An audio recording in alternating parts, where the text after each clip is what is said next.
In this video, we will be taking a look at the tools available in the Iron Collaboration Center that can help project facilitators build their projects.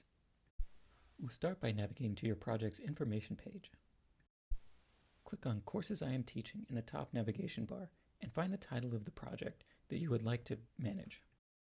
The project may be under any of the 3 tabs available depending on the start and end dates that you set for the project. Once on the course information page, scroll to the bottom and find the area labeled Sections. Find your currently active section. Using the drop-down arrow on the left-hand side, select the Navigate section option. This will take you to the course page in the Collaboration Hub Schoology. If this is a new project, you should see a blank area where you can start to build your course. If you're returning to a project, you should see any materials that you've added previously. There are many different materials that you can use to build your course. We recommend looking through all of them to see which ones fit best. You can add a folder using the Add Materials drop-down menu and selecting Add Folder. Give each folder a title and description, and then click Create.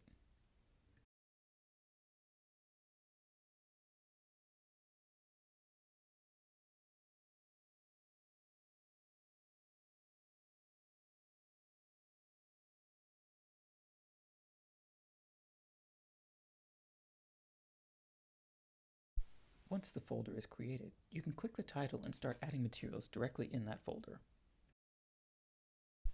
We'll begin by adding a discussion board as an example. Similar to the folder, use the Add Materials drop-down menu and select Add Discussion.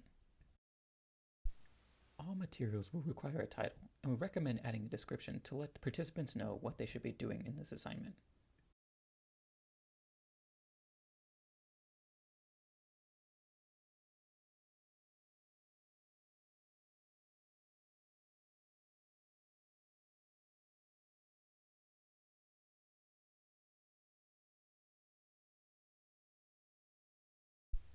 Next, let's take a look at completion rules. This can be a very important tool to make sure that participants are viewing or completing certain parts of your project. We can access these rules by clicking the Options drop-down menu at the top of the page. We'll then select Student Completion. If any rules already exist, you will see them in the window that pops up. Otherwise, you can add a new requirement by clicking Add Requirement.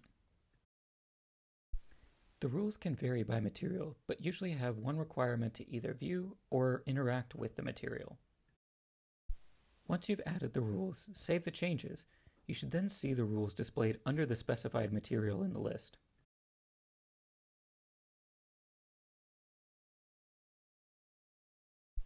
Finally, because discussion boards are an important part of the way that participants interact with each other, we're going to be taking a look at some of the options available when posting.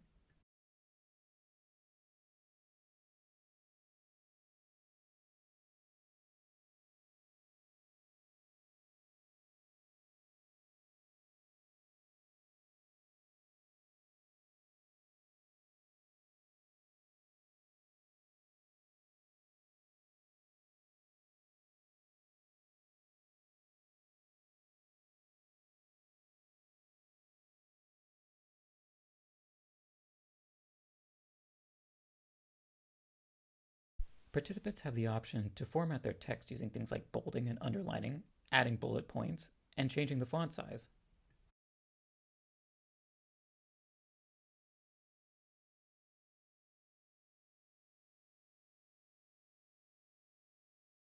Participants can also add files, links, and even record video or audio that can be added directly to their post.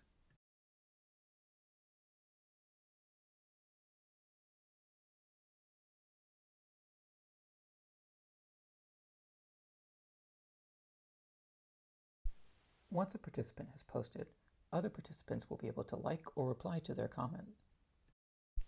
Participants can also edit or delete any previous posts they've made in a project.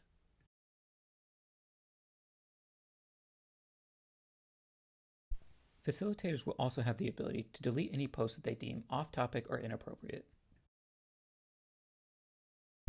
Finally, if you are renewing your project, it may be a good idea for you to save your project to your resources so that you can access it at a later date.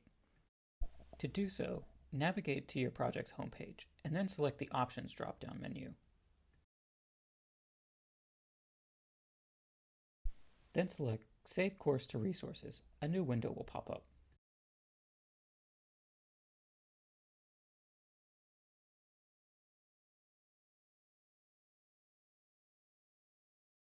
Leave all of the options the same and click Submit.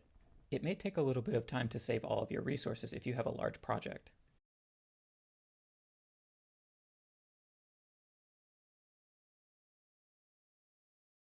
To add your saved materials to a new project, navigate to the Add Materials drop-down menu and select Import from Resources.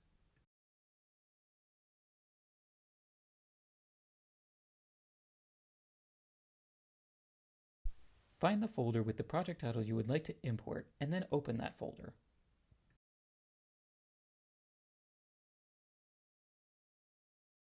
Once the folder is open, select the checkbox next to Title. This will select all of the materials in the folder. Then select Import.